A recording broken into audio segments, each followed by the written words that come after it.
बिस्मिल्लाहिर्रहमानिर्रहीम अस्सलामु अलैकुम वरहमतुल्लाह। तो आज हम अपने लेसन में फ़ैनल कॉन्सोनेंट्स पढ़ेंगे। यहाँ पर कॉन्सोनेंट्स और वावल का सिलसिला वाइंड अप हो जाएगा। इसके बाद जो नेक्स्ट हमारा लेसन शुरू होगा वो पेयर पे होगा। मतलब एक कॉन्सोनेंट्स और एक वावल मिलेंगे तो एक पेयर बनेगा। दो दो का पेयर, तीन का और चार का पेयर। कोरियन ज़बान में चार हुर्फ मिलते हैं तो एक पेयर बनता है, एक हुरूफ बनता है। दो, तीन और चार। तो बाकायदा हम जो नेक्स्ट हमारा लेसन होगा, पार्ट होगा, उसमें हम पढ़ना स्टार्ट करेंगे। लेकिन जिन लोगों ने शुरू से वीडियोस देखी हैं, शुरू से ही वो हमारे साथ चल रहे हैं, तो उनको ज़रूर समझ आएगी कि हम यहाँ तक जो पहुँचे हैं, जो हमारा तरीक़ाकार था, और उसके आगे उनको समझने में, प्रोनाउंस करने में आसानी होगी, और उनकी आवाज़ों की, उनकी साउंड जितनी भी हैं, उनकी सब की समझ आ जाएगी। तो चलो चलते हैं बाकायदा हम अपने आज के लेसन की तरफ। अच्छा, जो फाइनल कॉन्सोनेंट्स हमारे हैं, लेटर साउंड एग्जाम्पल भी साथ में मैंने दिए हुए हैं। ग, क और ख, जिसका साउंड के है। ठीक है। उसके बाद यहाँ पे हमने एक कॉन्सोनेंट्स और एक वावल, और नीचे जो पच्छम में हमने कॉन्सोनेंट लगाया है, ये आप देख सकते हैं। इसको हम पढ़ेंगे आक। लॉक साउंड है इसका, आपने आक नहीं करना, आक रोक देना है, लॉक कर देना है। इसको भी हम पढ़ेंगे आक, इसको भी हम पढ़ेंगे आक। अब क्या है, जो के ग, क और ख, इनका लॉक साउंड क्या है? इन तीनों कॉन्सोनेंट्स का, जब ये कॉन्सोनेंट्स पेयर में नीचे आते हैं तो इनका लॉक साउंड क है। ठीक है। तो यहाँ पे आप देख सकते हैं, मतलब नीचे ये जैसे हमने गियक पढ़ा था, संगियक और खियक, लेकिन एंड पे जो पेयर बना है वो आक बस। ठीक है। इनका लॉक साउंड क्या है? क, काफ है। ठीक है। अच्छा, उसके बाद है जो हमने पिछली वीडियोस में पढ़ा था, नियन, न, जिसकी नून और एन साउंड है। ठीक है। आन और नियन की लॉक साउंड ही नून है। ठीक है। ये फर्स्ट में आता है या पश्चिम में आता है। अच्छा, उसके बाद ये 7 कॉन्सोनेंट्स हैं। अच्छा, इन 7 कॉन्सोनेंट्स का जो लिखने का तरीका है, यहाँ पे आप देख सकते हैं, एक एक को आप देख सकते हैं। ठीक है।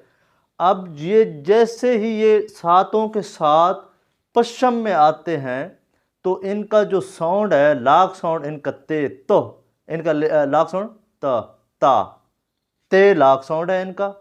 और ये अगर पश्चिम में आते हैं, अगर ये मतलब पहले अप डाउन आएंगे, पहले शुरू में आएंगे, तो इनकी आवाज़ें अलग हो सकती हैं। लेकिन पश्चिम में जब ये नीचे आते हैं तीसरे नंबर पे, तो इनका लॉक साउंड आत। हम इसको पढ़ेंगे आत। अब ये सारे के सारे आत पढ़े जाएंगे, ये सारे के सारे ही आत पढ़े जाएंगे। ठीक है। तो इनका लॉक साउंड क्या है? आत। आत नहीं पढ़ना, आत लॉक कर देना। ठीक है। अच्छा, उसके बाद हमने रियल पढ़ा था, जो कि आर और एल की साउंड है, लाम और रे की साउंड है। अगर रियल वावल से पहले आए, वावल से पहले आएगा फर्स्ट में, तो इसकी जो साउंड है वो आर और रे की है। अच्छा, अगर ये पश्चिम में आता है, नीचे आता है, जैसा कि हमने यहाँ पे ये आप देख सकते हैं लिखा हुआ है, तो ये अल की आवाज़ देगा, नीचे इसकी लाम की आवाज़ है। ठीक है। तो इसका लॉक साउंड जो नीचे आ गया अल। ठीक है, लाम। अच्छा, उसके बाद हमने मीम पढ़ा था, जिसकी साउंड एम और मीम है। आम, आम, आम ऐसे नहीं पढ़ते, आम, आम, आम लॉक कर देना। ठीक है। जैसा कि हम इसकी जो साउंड मेन है, कि अगर मुंह को बंद करते हैं, नोज से अगर हम उसको प्रोनाउंस करें, तो इसकी जो असल जो साउंड है वो ये है। ठीक है। तो इनकी जो भी आवाज़ें हैं वो बेसिक सिर्फ क, ग, ख, न, मतलब ये चीज़ें हैं। अब इनको दूसरे लफ्ज़ों में ना पढ़ें। अच्छा, उसके बाद है जो हमने बी अप और फी अप लिखा है। अच्छा, अब इनका जो रोल है, जैसा कि हमने यहाँ पे लिखा आप, अगर नीचे आ रहा है, पश्चिम में आ रहा है, तो इसकी पे की आवाज़ है, तो इसको भी हम आप पढ़ेंगे। ये फी अप है, ये बी अप था, लेकिन ये पश्चिम में अगर आ रहे हैं तो इनकी जो लॉन्ग साउंड है वो आप नहीं आप, ठीक है। पश्चिम बीएफ और पीएफ अगर पेयर के ऊपर आएंगे तो फे की आवाज़ देंगे, अगर पेयर के नीचे आएंगे तो पश्चिम की पे की आवाज़ देंगे। उसके बाद हमने यंग पढ़ा था, जिसकी लास्ट सॉन्ग मैंने आपको फर्स्ट और सेकंड थर्ड दो ही साउंड पढ़ाए थे, 1 नंबर और 3 नंबर। तो ये जब कॉन्सोनेंट वावल के शुरू में आएगा तो ये साइलेंट होगा, मतलब जितने भी हमारे वावल्स हैं उनके स्टार्ट में अगर हम इसको लिखते हैं तो ये क्या होगा, ये साउंड होगा साइलेंट होगा, ये वावल की ही आवाज़ होगी। लेकिन ये क्या है, अगर यंग वावल से पहले आए तो खामोश है, इसकी साइलेंट है। अगर वावल के नीचे आएगा तो फिर इसकी आवाज़ जो है ये अंग में तब्दील हो जाती है।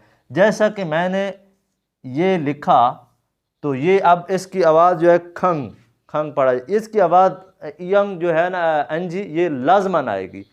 तो ये अगर वावल के शुरू में आता है तो ये खामोश है, साइलेंट है। अगर वावल पेयर जब बनता है और उसके नीचे आ जाएगा तो फिर इसकी आवाज़ जो है वो उंग आवाज़ है, ठीक है। तो नेक्स्ट जो हमारा लेसन है वो बाकायदा मतलब पेयर के ऊपर मुश्तमिल है। उसमें ये बताएंगे कि पेयर कैसे बनते हैं और उनके मीनिंग्स की साथ साथ मीनिंग भी बताएंगे। अच्छा, उसके बाद जो बंदे मेरे से रब्ता करना चाहते हैं, मेरी वीडियोस देख चुके हैं, शुरू में हमें भी थोड़ा मसला था बनाने में, लेकिन अब हम रेगुलर कोशिश कर रहे हैं कि ठीक से ठीक बेहतर से बेहतर काम करें। तो जो लोग हमारे पास आके पढ़ना चाहते हैं वो व्हाट्सएप पे मेरे साथ रब्ता कर सकते हैं, क्योंकि अब बिल्कुल आप लोगों को रिज़ल्ट जो है वो मिल चुके होंगे या मिलने वाले हैं। तो कोशिश करें कि अभी से पढ़ना स्टार्ट करें और चोर बाज़ारी से बचें, किसी मुखलिस ईमानदार बंदे के पास जाएं जो कि मेहनत और मशक्क़त से आपको पढ़ाए। मैंने जैसे आपको बोला था कि मेरे पास जो भाई बंदा आएगा पढ़ने, मैं उसको 4 या 5 घंटे सोने के दूंगा, नमाज़ों का टाइम या खाने के टाइम निकाल के, उसके अलावा सारा टाइम पढ़ने में होगा। तो इसको इतना मुश्किल भी ना लें और इतना हल्का भी ना लें। और अगर आप अपने वालिदैन का और अपना लॉस नुकसान करना चाहते हैं या टाइम पास के लिए किसी भी सिटी में जाके पढ़ना चाहते हैं तो फिर ना जाएं, मेरे पास भी ना आएँ। मेरे पास भी वो बंदे आएँ जो मेहनत करने वाले हैं, मशक्क़त करने वाले हैं। जो मेरे यूट्यूब चैनल से पढ़ना चाहते हैं तो वो मेरे से बाकायदा PDF नोट्स ले सकते हैं और मैं उनको बताऊंगा कि आपने इनको लिखना कैसे है।